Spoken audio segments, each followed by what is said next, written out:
Donald Trump's pick for the Supreme Court is facing more questions about his past and whether he told the truth last week at his confirmation hearing. More allegations and more reports are coming to light ahead of the Friday deadline for the FBI investigation into Brett Kavanaugh.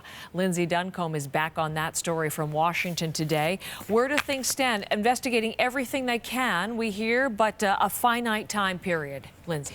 Certainly just 1 week, so a few days left. We know that the FBI has interviewed people close to that original assault allegation by Christine Blasey Ford, including Mark Judge. That is the person that Ford says was in the room when the alleged assault happened. But what we don't know is how far the FBI is going in terms of questioning Brett Kavanaugh's testimony and his honesty, particularly, Heather, what Brett Kavanaugh said under oath when speaking to the Senate Judiciary Committee about his drinking behavior in high school and in university, and how that might play out with what other people are saying about how Brett Kavanaugh behaved during those time periods in his life. Last night, a former classmate came out and said that the way Brett Kavanaugh depicted himself as someone who likes beer but wasn't a drunk isn't true. Here's more from that classmate. In downplaying the degree and frequency of his drinking, Brett has not told the truth. I felt it was my civic duty to tell of my experience while drinking with Brett.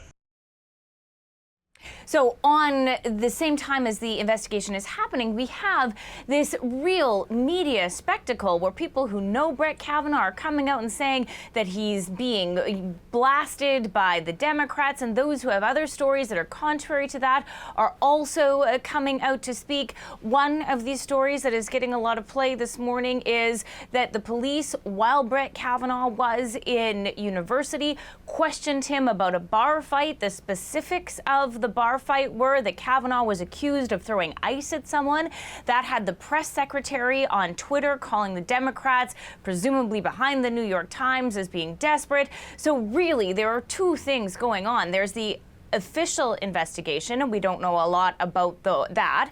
And then there is this spectacle that really is raising the temperature on the whole debate. And what does all of it, I mean, I guess I'm thinking particularly of the FBI now unleashed in this exploration to look to whatever the new leads are. What does it all mean for the confirmation schedule? The schedule is on track. Mitch McConnell, Senate Majority Leader, controls the schedule, and he says that there will be a procedural vote on Friday, an official confirmation vote either the weekend or early next week. And certainly he's doing that with the support of the president. Donald Trump talked about Brett Kavanaugh at his rally in Tennessee last night. Here's what that sounded like. And he's a good man, great student, great intellect. Never had a problem. All of a sudden, oh, let's go back to high school. They maybe should go before high school.